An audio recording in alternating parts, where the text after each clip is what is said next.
Hi, my name's Joe Magowan. I am the Irish Whisky Ambassador for Dillon Bass and Whisky Club. I'm here in White's Tavern in Belfast with Carol Quinn, the archivist for Middleton Distillery. Carol, a fitting location to get started, one of the oldest pubs in Belfast. Just first of all, I want to say thank you very much for making the journey up. I know it's a long enough schlep up from Cork. Delighted to be here, Joe. Thanks very much, Carol. So just to get things started, if you can tell us just a little bit about your role, what you do for Middleton and for the archive. Well, as you said, I'm the archivist for Middleton Distillery, and that's one of those job titles that when you tell people, it doesn't tell them anything. They actually don't know. So I'll tell you first of all what an archivist is, and then I'll talk a bit about my role. So as an archivist, there's roughly between 200 to 300 of us working in Ireland. It's a professional qualification, and basically you're the curator or the person who looks after the raw materials of history. What archives actually are records, documents, photographs, maps, increasingly now digital files that are created either by a person or by a company in their normal day-to-day business. So for a person, we think of things like traditionally it would have been diaries, letters. Today it's kind of emails. In terms of a company, it'd be things like your wage books, your advanced planning, your annual reports. And it's the role of the archivist to preserve those for the future. So we choose what to preserve and we make that choice based on the information. So as archivist for Middleton Distillery, I look after the records created by Middleton, but also by the various brands that are made in Middleton. So I look after the Jameson archive, the Powers archive, the Spot archive, Redbreast archive, you name it, I'm looking after it. And my role is preserving the archives and disseminating the information that's in them. That's a very long-winded answer now, but that's basically the role. I think I understand a little bit better now. We say 200 or 300 in Ireland. That seems like quite a lot. That's a lot more than I would have expected. Well, you see, there's very few business archivists. For example, I'm the only whisky archivist. Irish Distillers is the only company that has, distilling company. So there's very few business archivists in Ireland. Like we could have our annual meeting in a phone box, if a phone box still existed. But within that, you get archivists in the local authorities. Up here in Belfast, you have a fantastic team of archivists up the road in Prony, the Public Record Office of Northern Ireland. So we're found in local authorities, the banking industry, local history societies, and increasingly in businesses. Okay. And what would a typical day, if there is a typical day for you, what would it look like? I was trying to think about this, a typical day. I won't begin with the alarm goes off, my eyes open. But I'm based in a beautiful building in Middleton Distillery. I'm based in the Distillers Cottage, which if anybody has been down to our brand home, you can see it as part of the tour on the brand home. And traditionally in distilleries, the head distiller got a building, either a house or an apartment to live in. And for Middleton Distillery, they've got this beautiful 24-room Georgian villa. And half of that is now the archive. So for me, my day starts with the great pleasure of crunching up the gravel drive and coming to the Distiller's Cottage. And I could be doing a variety of things, but one thing is constant. I am looking after, minding and maintaining the archive. So generally when I'm at the Distiller's Cottage, the first thing I do is I go and I check our strong rooms.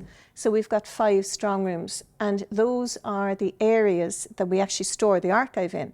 So there's no public access, there's no access to anyone outside of the archive staff. They're all temperature controlled, they're humidity controlled, there's UV filters and all the lights. No daylight comes in. Daylight is the enemy of paper and photographs. So the first thing I will always do is check the repository. That's where everything is stored. And then after that, well, the day can pan out. It could be educational. We could be having people such as yourself, Joe, calling down, wanting to do a deep dive into one of our brands. So we get creative agencies, design agencies calling down. And one of the recent projects I was involved with was the new label for one of our newest brands, and that's Method and Madness. And you might think, okay, that was created in the last few years. What input could the archive have had in that? But the design duo who came up with the label, they visited the archive just to find out a bit more about the company and our ethos. And when they looked at the 19th century records, they saw a lot of them are lined with what's called marble paper. And they were so visually struck by this that they use that marbling as part of the new label to symbolise the creative element that went into Method and Madness.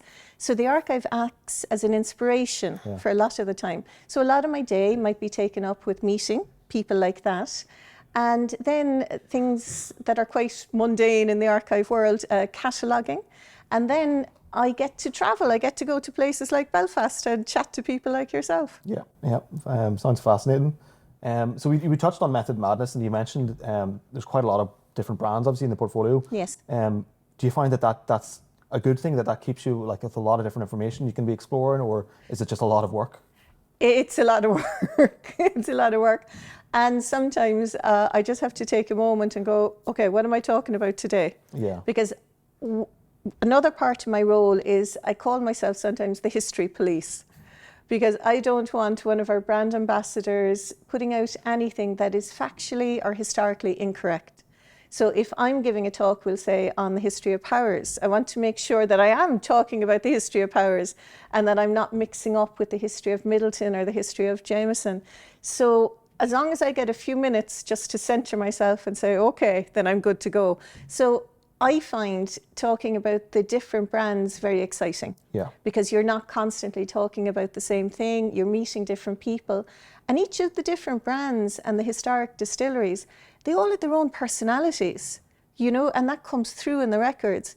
So sharing those different attributes or personalities, I find very, very interesting and fun. Yeah, no, that's actually something I was going to ask, is whenever you're looking back, you know, I'm assuming it's a very distinct, different history between the likes of Jameson or Powers and Redbreast.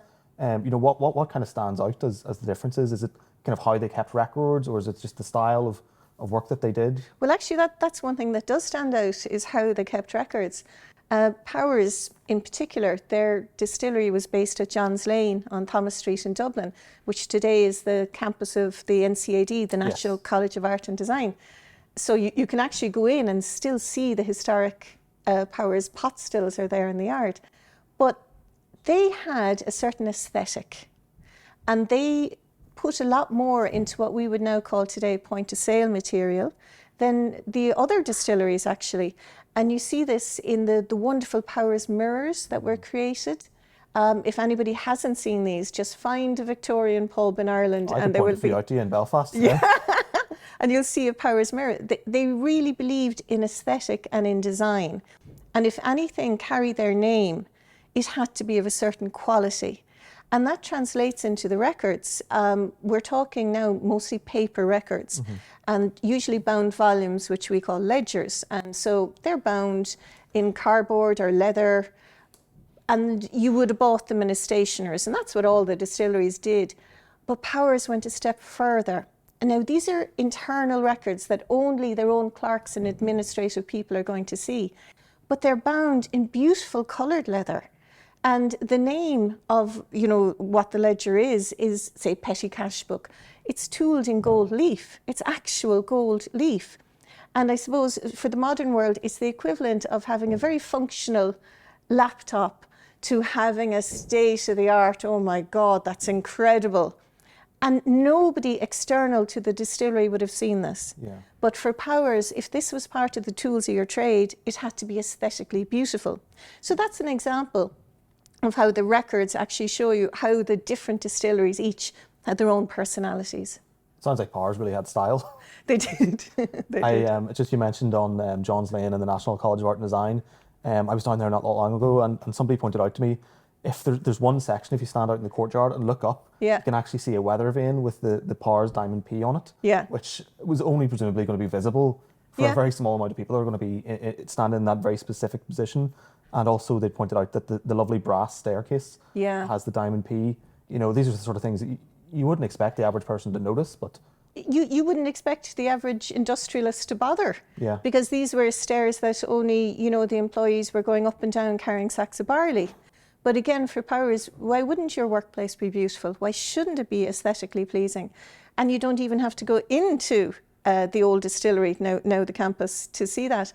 If you look at the guttering outside, the downpipes have the Diamond P. They even had the guttering bespoke. Incredible. And it's obviously a really fascinating, really varied job. I'm curious to ask, like, how did you end up in doing this? I know. Well, I suppose I have to go back into the mist of time now, a long, long time ago. When I was graduating, first I'd done a history degree, history and archaeology, and I knew I didn't want to teach. I didn't want to go into academia, and I wanted a job. You know, I wanted to be qualified as something, so that when I was going job hunting, that's what the advertisements I was going to answer. So I went to the career service in UCC where I'd gone to college and opened the folder that said A, and there was archivist. And I thought, that'll do me, shut the folder at that. So in Ireland, it's a postgraduate qualification. You do it in UCD in Dublin, but you can do it by distance out of, I think, University of London, Liverpool, I think Aberystwyth, certainly Dundee. Yeah. So there's plenty of opportunities if somebody's interested. So today it's an MA in Archive Administration. So once I'd done that, I was able to answer those job advertisements. And I spent most of my career really in the public service, working for local authorities, universities. And I remained living in Cork, which is the city nearest to our distillery in Middleton. And when the powers that be, I suppose, in Middleton Distillery were doing an expansion well over 10 years ago now, they thought, well, as we're doing this, why shouldn't we look at somewhere to house our history? And they didn't really know anything more than that, beyond that they had this history. They weren't really investigating it, and maybe they should. That was as much as the thought process. So I was very lucky in that they came to me looking for advice, and I suppose part of my advice was, let me work for you. And you need an archivist. You need an archivist. And to be fair to the company, they said, we don't really understand this, but we do think this is important, and looking after our heritage is important. So they brought me on board, and one of the first things was to actually find out, well, what survived? You know, what records do we have? So we partnered with a company called Archline, who are an archival consultancy company, and they surveyed all our holdings. And once we saw the riches that were there, the company said, oh, well, now we have to look after this properly. So they built an archival repository in the Distillers cottage. And where was all of this stuff before it was in the archive? Where wasn't it? You know, just in boxes. Oh, if it was in boxes, I'd be doing well. Under people's desks, in cupboards, in basements.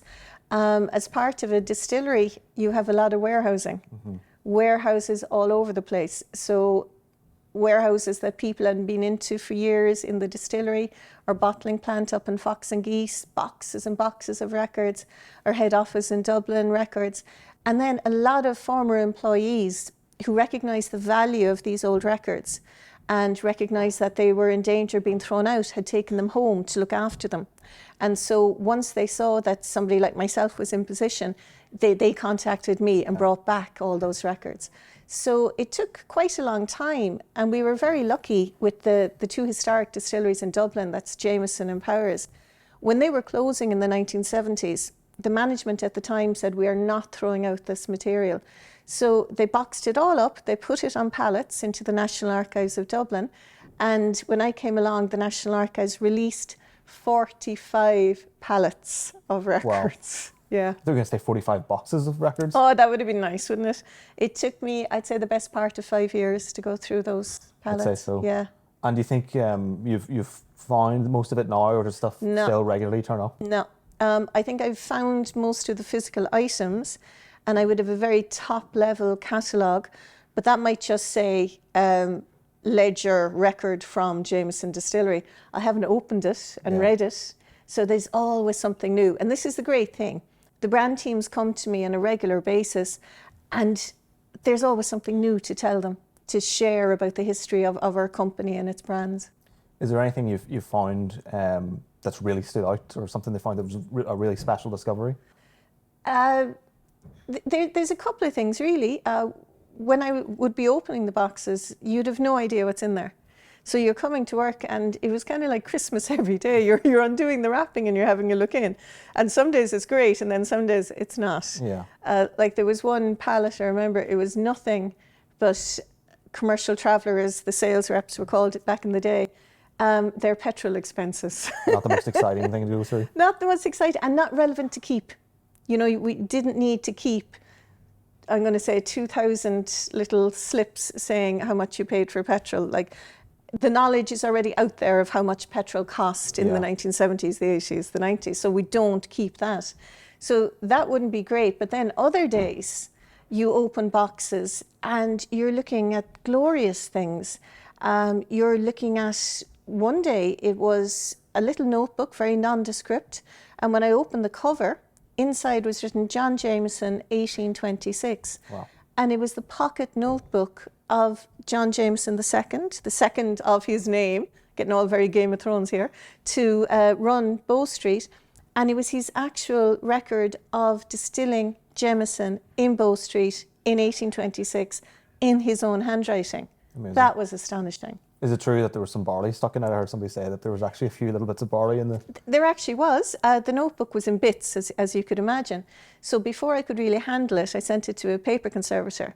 And we use the services of a conservator called Paul Curtis. Mm-hmm. He's based in Killarney in Muckra's House, and he is an expert in the conservation of paper and leatherwork and archives. And so as to restore it, Paul had to take it apart. So he had to remove the binding, unstitch the paper, and as he unstitched the paper, these grains of barley fell out. The actual barley that was floating in the air in Bow Street in 1826. Amazing. Astonishing. Nearly 200 years later. Yeah. And I mean, it's such a tangible link. And when you think of, there was John Jameson busy walking around the place, maybe just picking up, smelling the barley. And that's what archives do. They try and bring you back to people. It's not about statistics. This volume of whiskey was produced. It's about, well, who did it? Yeah. Who were the hands that touched this? What were their hopes? What were their fears, their disappointments, their successes? What were their emotions? What was it like to work in these distilleries? That's the thing that I find engaging, and I think most people find engaging. It must be quite emotional yourself, even going through this and being taken back in time and seeing these experiences. Thorough professional, Joe. Yeah. No. And that is the difference. That is the archive training, in that I am looking at it in a certain dispassionate way because I am managing it. Mm-hmm. And I have colleagues who come in and they'd look at an item, we'll say that John Jameson notebook, and they get stuck in it. Their head is down and they're just transported. And I'm there, no, come on, move on. This has to be catalogued. So that is the archival training. It gives you that ability to distance yourself a little. And you've been in the role for a while now. I'm just curious to see, has it changed, with new technology, or how you gathered information when you first began the job compared to how you gather information now? Oh, it's completely different. And for archivists coming in nowadays, an awful lot of people are dealing with just born digital. Now, for me, because we have such a wide variety of older records in the traditional formats, your paper records, portraits, photographs, things like that, that still is the bulk. Because today, I wouldn't be allowed by law to keep some of the records. For example, we have over 100 years of employee records at Jameson. Those are wage books. Under GDPR, under the law, I wouldn't be taking in the modern digital files. So I'm spared that, thanks goodness. But where technology has really helped me is in disseminating the information. The way that now, I don't even have to scan something. I can take a snapshot on my phone.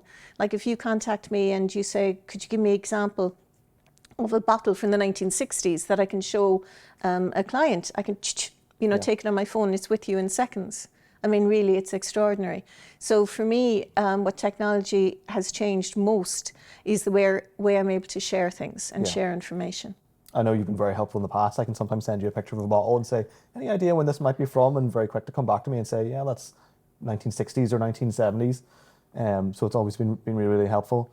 I have a feeling I might know the answer to this, but do you have a specific brand that you really love or you like the most, or even are you allowed to tell me that? Gosh, Jonah, is there anything that would give away what my favourite brand is? I have a terrible soft spot for Powers, and my go-to drink is a Powers Gold label with soda water. I just think that's a really refreshing.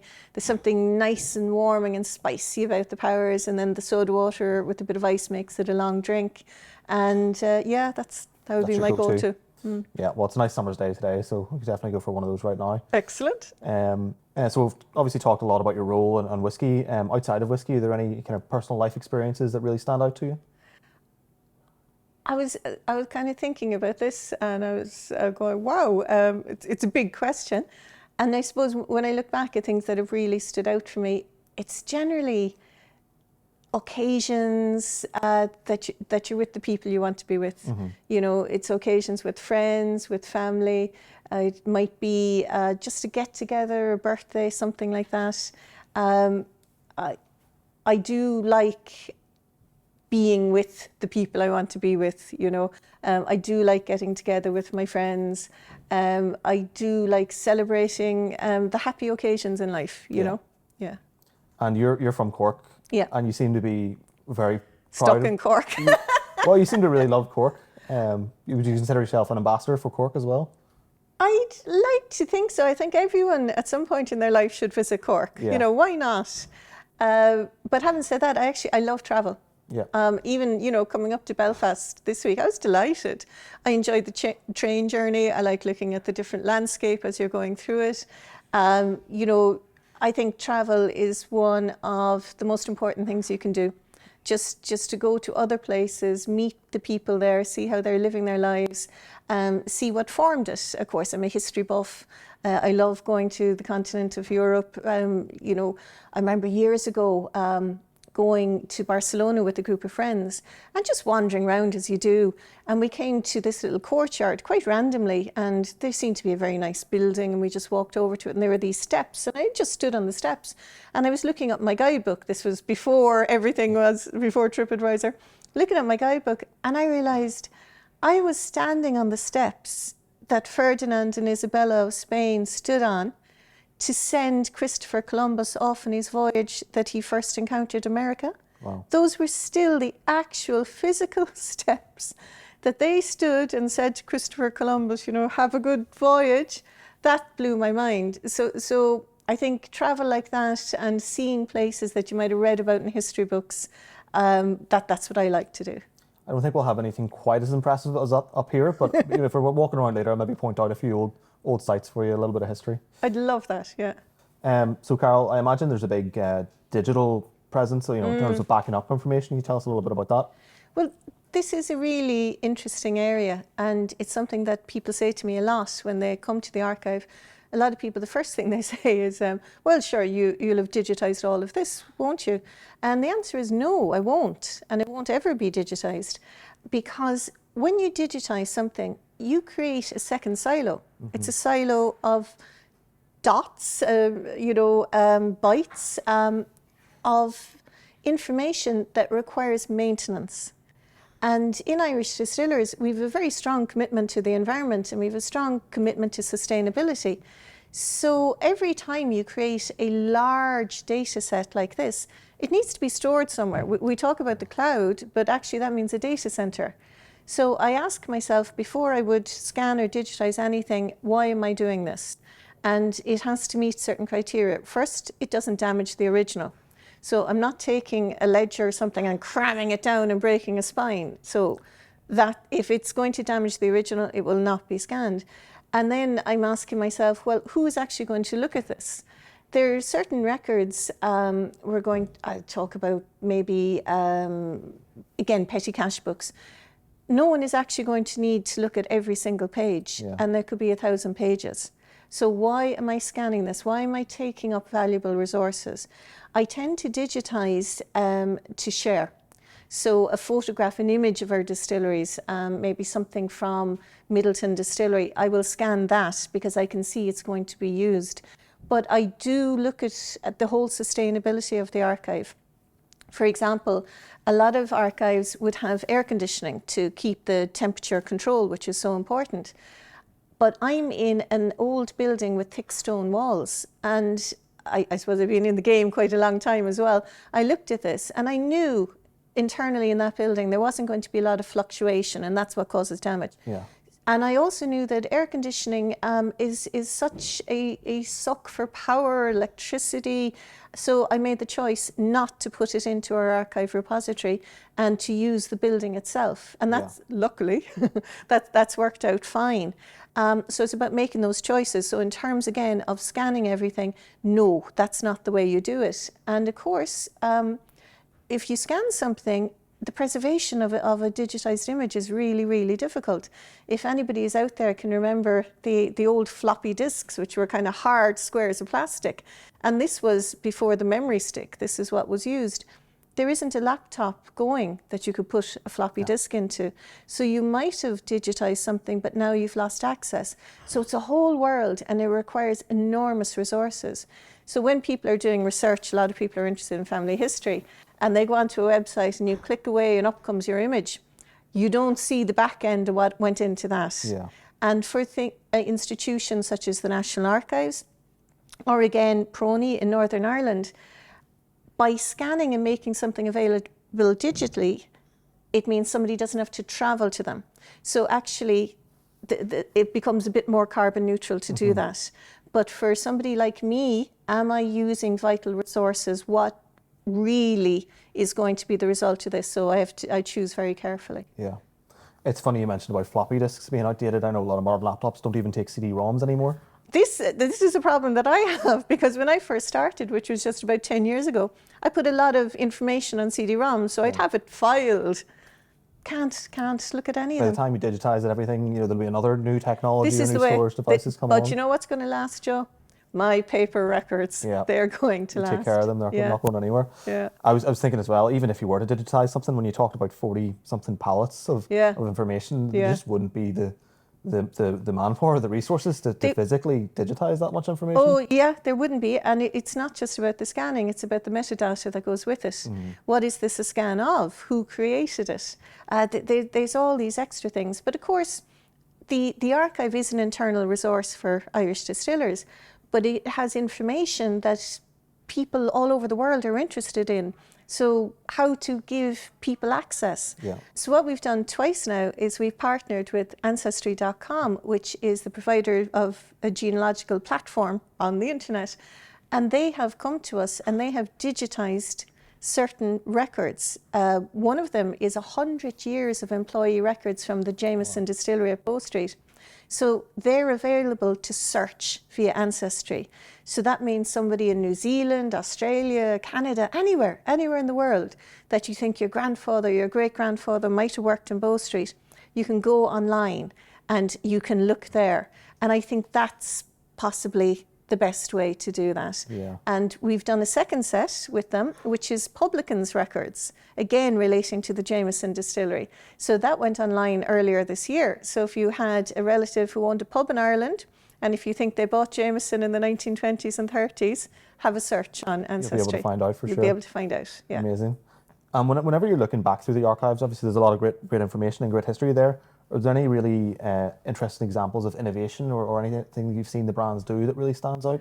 There are, I suppose when I came to the job, I didn't know much about whiskey, and I knew less about whiskey history, really. And I was astonished as I started going through the records. I was absolutely astonished at the role and the prestige that distilleries were held in the 19th century, and how global the production was, how global their products were, how it was sold all over the world. I really had no concept that there was an industry in Ireland in the 19th century that had a product that was held in such high regard internationally. And that's what really surprised me. And I look at some of the Jameson records and I see it's been sold in South America, Uruguay. That was astonishing to me. It was being sold maybe where you'd expect all over Europe, but it was being sold in places I didn't expect. For example, I found a label that was printed specifically for Honolulu. And this was in, I think, early 1900s. I was not expecting a Jameson label in for Honolulu. So I think that's what knocked me for six, was the global reach of Irish whiskey. And in terms of any particular examples of a brand doing something for the first time? Well, historically, the output of the distilleries was generally one product and one product only, and that was single pot still. In what we call the golden age of Irish whiskey, which was the 1870s, 1880s, the product was single pot still, and they tended not to deviate from that. Where you get deviations was in age. But what I see now is that the distillers who have been doing this for pretty much a couple of 100 years have grown in such confidence about the whiskey they produce that it's allowed them to experiment with things like cask finishes that you didn't see historically and that you're seeing now. And it's really lovely to see that building on the groundwork of the distillers 100 years ago, the distilling team today is able to be so innovative. It's interesting to talk about single pot still. You know, I in my mind, there's so many of brands now, so many different types. Yeah. But it's not that long ago. There was only really a few. You know, I think at one stage it would have been maybe Redbreast, and then we released the Powers John's Lane, and then since then there's just been more and more. So do you think the global appetite is turning more towards back single pot still? At last. Yeah. At last. And it's on the back of the success of Jameson, of course. Yeah. Like the Irish whiskey category back in the 1980s, there wasn't an Irish whiskey category. I mean, that's the reality. It was a drink that was unknown outside of Ireland. And it is by the dint of a lot of hard work by a lot of people that slowly the success of Jameson has pulled back the curtain, so that people who have been introduced to Irish whiskey through Jameson say, okay, I enjoy that. I wonder what else is there, and have come looking. And it's only on the back of that our distillers have been able to reach back into our past and say, okay, you like this, but behind Jameson there's a whole range. And single pot still is that.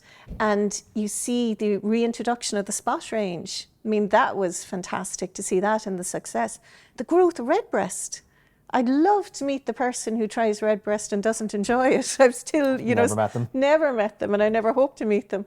But it's wonderful to see all these brands. And what's also wonderful is to see the resurgence of the category in Ireland and all the startups. Gosh, Belfast at the moment, can you throw a stone and you'll hit a distillery? But it's brilliant to see this and to see the global appetite again for Irish whiskey. It must be interesting for you being able to look back and see the whole life cycle of Irish whiskey, you know, going from, as I say, the 1870s, 1880s when it was, you know, in its real heyday, then going through its decline and then gradually going back up again. And I always kind of say to our teams that our history should give us comfort, because the industry, not just Irish Distillers and Middleton, but the industry as a whole, there's a lot of challenges at the moment. There is all sorts of economic problems, political problems, distribution problems, supply chain problems. But what I tell them is we've weathered this before. Mm-hmm. Like the First World War was disastrous for Irish whiskey. You know, Ireland being an island and the whiskey was export-led. You couldn't export. Prohibition in America, that was no fun. Second World War, you know. What we're faced with now are challenges, yes, but we've survived other challenges. And history gives us comfort. Yeah, that's a good way of looking at it. Well, that's the way I choose to look at it. So obviously you would be looking after the archive. Mm-hmm. A lot of people would be coming to you to use the archive as well. I imagine Kevin O'Gorman would be coming to you occasionally. He comes to me more than occasionally. Kevin is such a huge history buff, actually, to the point trying to keep Kevin out of the archive is what I'm at. But it's fantastic to see somebody like our master distiller looking at the records of the people who held his role 50 years ago, 100 years ago, 150 years ago, and using them for inspiration. And I've seen him do this. Now, I'm being very careful here, Joe. I'm not going to release any information that I shouldn't. But Kevin does get inspired. And it's never about recreating the past. He uses what he reads to almost conjure up a modern reiteration of what happened before, to build on what happened before. Now, we saw this most recently with the Jameson Anthology series, the remastered, and the reintroduction of Jameson Single Pot Still. Now, personally, that was fabulous for me to see, because Single Pot Still is what made the Jameson name originally. And for Kevin and the distilling team to come back into the archive, look at the records, see this, and actually say, do you know what? We can make a Jameson single pot still for the now and for the future. And he has been looking at the records, and there are going to be some others. So that's as much as I'm going to say now. We'll not push you any further. No. And that the Jameson single pot still, that would have been the first time there was a permanent single pot still in the Jameson family since the 60s? Yeah, Jameson, as we know it today, in the iconic green bottle, that was first introduced in 1968. So it's just over 50 years old.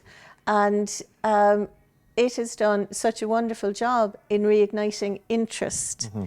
And once people are interested, there's so much to explore and discover.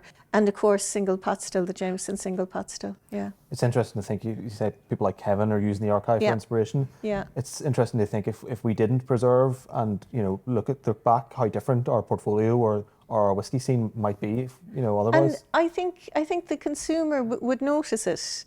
There is a DNA in everything that comes out of Midleton Distillery. There is a DNA. There are signature styles. Yes, they change and they adapt, but there is this core. And now part of it is standards, it's quality, but it's also this pushing the envelope, but never compromising on the quality of the ingredient or the quality of the process.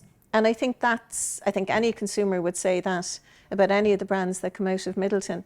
But the archive reminds people, in case some hothead arrives in and wants to throw away everything, no, there is a legacy and there is a foundation, and we build on that. Do you ever find yourself looking forward? You've spent so much time looking back. Do you ever think, I wonder what it'll be like in 100 years or 200 years? It's fun to do that, and often I'd work with the innovation team, and we'd get together maybe about once a year and just kick out the maddest ideas. And they're always saying, okay, tell us something and that happened in the past, and we'll see what we can roll with it. And nothing is off the table, absolutely nothing. And that's whether you're looking at the cereals that went in, the yeast that went in, the machinery that was used, nothing's off the table.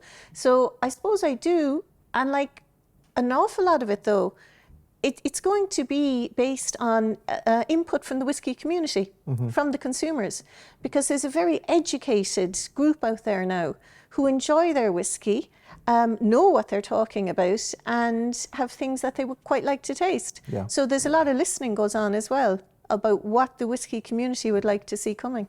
It's definitely changed a lot, even since I've started working in the industry in the last 10 years. From going from a small, fairly niche but growing, group, now it's getting bigger and bigger. And as you say, people are more educated and want to learn more and want to ask questions about it. Absolutely. And I think the rise of the whiskey club, I mean, certainly when I started, I don't think maybe there was one whiskey club. Now almost every city or region has a whiskey club. And if somebody was interested in finding out a bit more about whiskey in general, I'd really encourage them to find their local whiskey club and the wealth of information and support that you'll get there. I mean, that was one of the ways that I got into it in the beginning. Was it was a lot easier for us to get together as a group and chip in for a few bottles and share them and taste them, rather than going independently buying something and spending a fortune. And it's a bit more fun, isn't it? Buy a bottle, get together of an evening, share it, discuss, okay, what do you taste? Because a lot of it is subjective, and share it. I mean, whiskey, I think, is made to be drunk and shared. Yeah. It's something I always say to people, the best way to enjoy it is in a room full of people. Because as you say, it's completely subjective. No two people will have the same opinion. And it's funny you say the importance of opening it and drinking it. I think you mentioned once before that was one of the reasons that some of our brands were successful, was because we encourage people to taste it. Yes. When I have records, I suppose, of marketing strategies as well, and for the success of a brand like Jameson, it's built on getting a drink in somebody's hand and allowing them to taste it and enjoy it. It's simple as that. That's it. Bit more sophisticated these days, but really the core thing is just let somebody enjoy it. And enjoy it whatever way you like it. Absolutely. As you say, if you want to have your powers and soda, or if you want to have a Jameson and ginger and lime, or if you just want to drink it neat or make a cocktail, it's just about finding the right way to enjoy it. Completely. I've no time for must be drunk in a certain No, it's where suits you. Suits your lifestyle, your taste, the company you're in. Just enjoy. I do think you have to drink it this way idea is on the way out. It seems, it definitely seems a bit more dated. It's certainly, I can understand it would have been that case for a long time, but people now are really pushing the boat out and trying some really interesting, crazy things with whiskey. It's astonishing, and sometimes when I'm in different cities, such as Belfast, you'll pop into a bar and suddenly you're presented with the cocktail menu.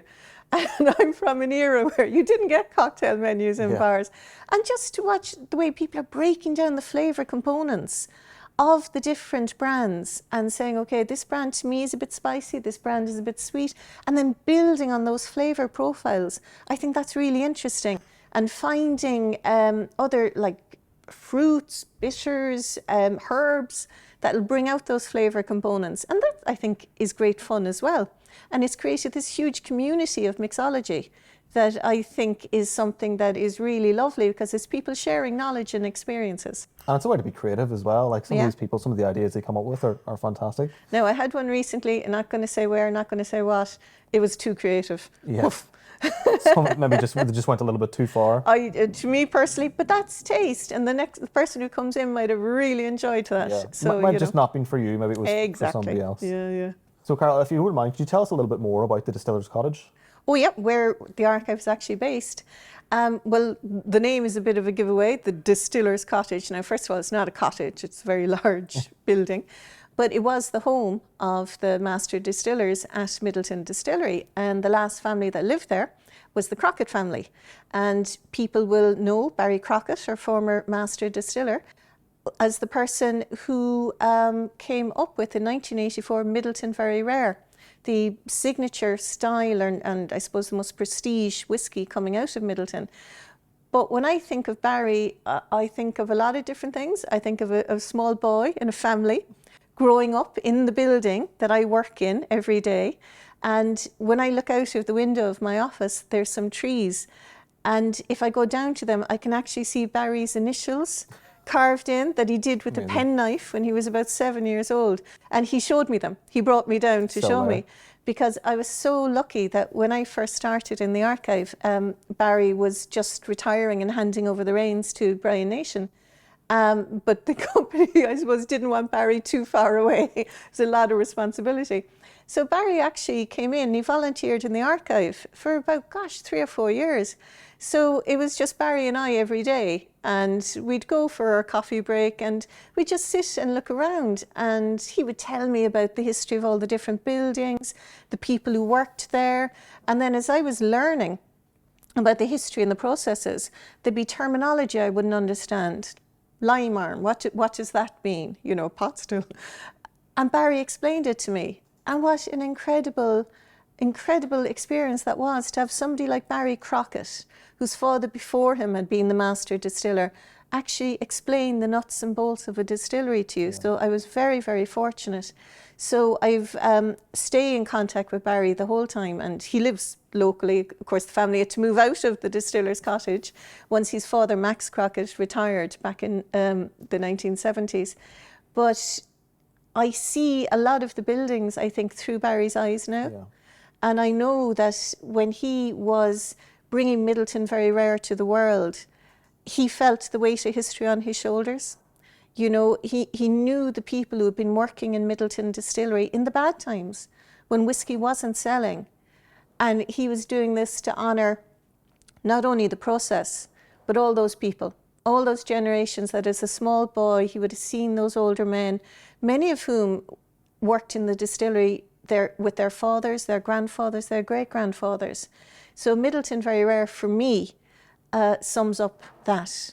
It sums up the sum of all these people in good times and in bad, producing something that we say is the pinnacle of Irish whiskey, that can hold its head up with any spirit drink from anywhere in the world. Yeah, and you look at what it was, just a simple idea back then in 1984 to where it's come today. Well, it was a real leap of faith. It was looking at the new Midleton Distillery, which had opened in 1975, and saying it can produce whiskey as good as, or not, if not better than, any of our historic distilleries.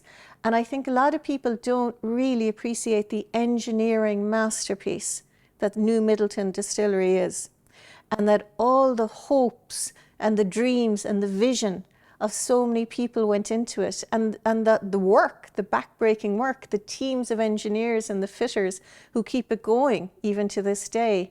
And to bring onto the world stage Midleton Very Rare, it was saying, we are proud of what we have created and we're proud of where we are creating it. And that was, as far as I know, that was the first bottle to actually carry the name of Midleton in the title of the whiskey. The first modern bottle. First modern bottle. If you come to my archive, Joe, you'll see a lot of Midleton labels. There you go, learning more. Yeah. And the distillery, there is a still house named after Barry, of course. The new garden still house opened, I think, just almost the year I think that Barry was retiring.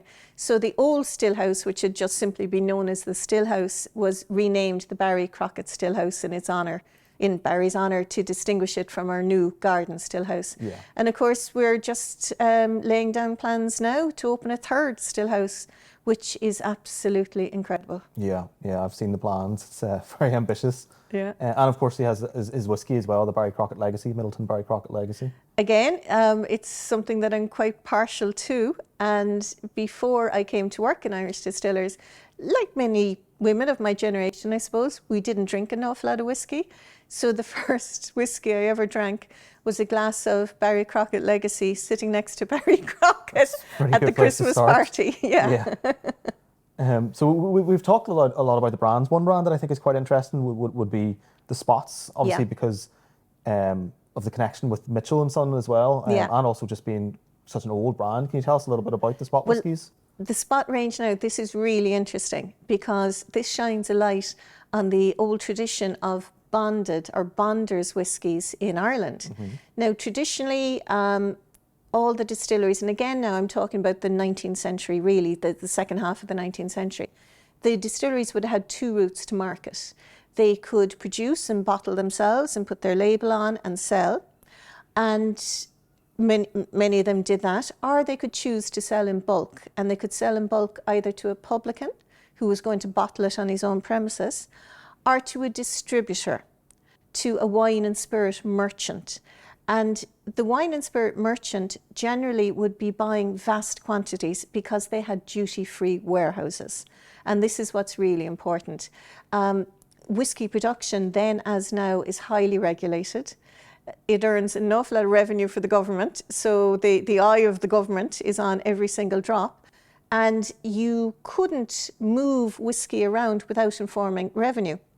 So if you're a wine and spirit merchant importing, we're going to say wines, you had a duty-free warehouse. There would be a revenue official situated in that duty-free warehouse. So if you wanted to buy in bulk from a distillery, you could. Yeah. And that's what firms such as Gilbey's and Mitchell and Son did with Jameson whiskey from Bow Street. And these are also canny businessmen. They're importing wines and sherries in barrel, in oak, and they're going down to the distillery and they're saying, well, why are we buying barrels off the distillery? We have all these casks ourselves. So they would literally roll down their empty wine and spirit casks and get it filled. And then because they had a duty-free warehouse, it might sit there for a year, a couple of years. And they realised that this whiskey was taking on the attributes of the cask. And Mitchell and Son really saw that this was an opportunity to create a whole new brand. So they went back to the Jameson distillery and said, you know, this is what we're going to do. There was a lot of conversation between them, and they created the Spot range. So you have to go back in time now. You're in this warehouse. It's pitch dark. There's no electric light, and you've got all these barrels slumbering away full of spirit, you know, maturing, which is which.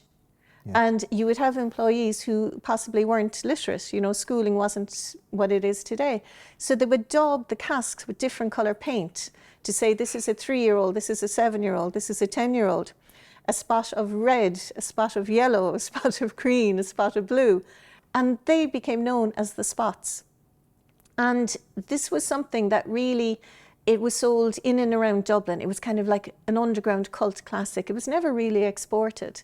So with the resurgence of interest in Irish whiskey and in the older brands and in the pot stills, there was this discussion, well, let's bring back the Spot range. Let's reimagine the Spot range for today.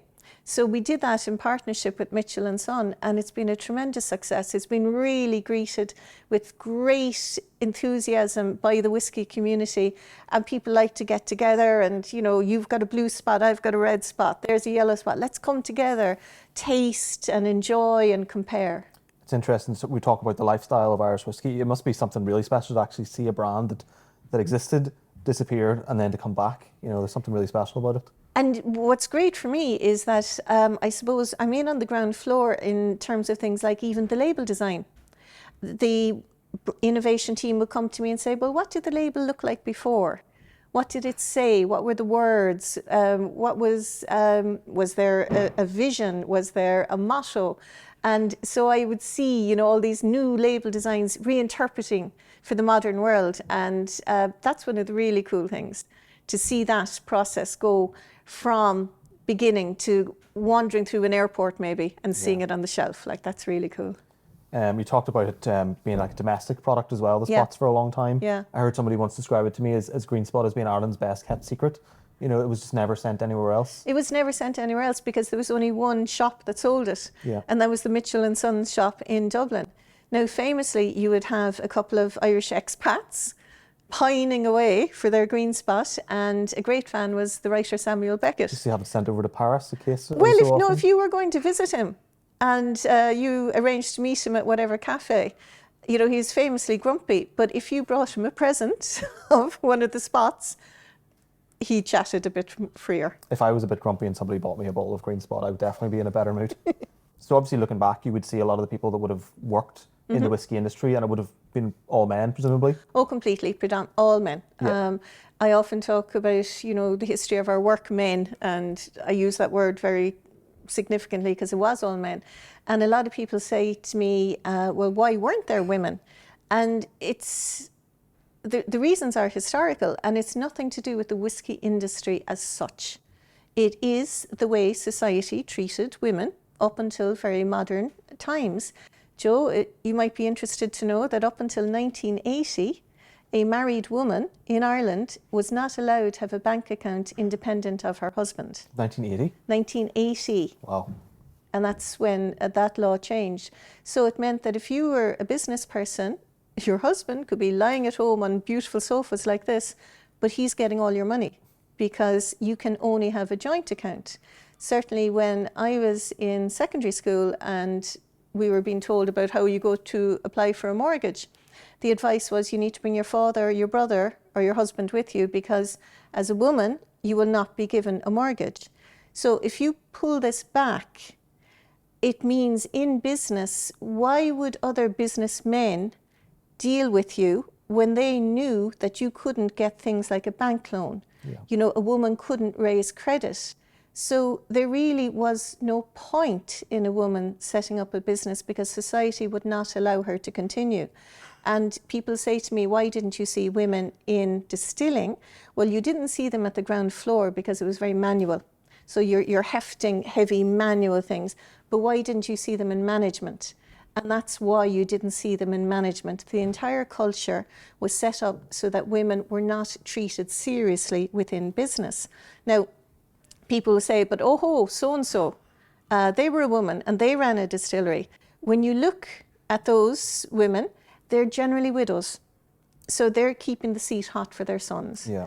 I don't know of an example where you get a woman passing on control to another woman, to the next generation down.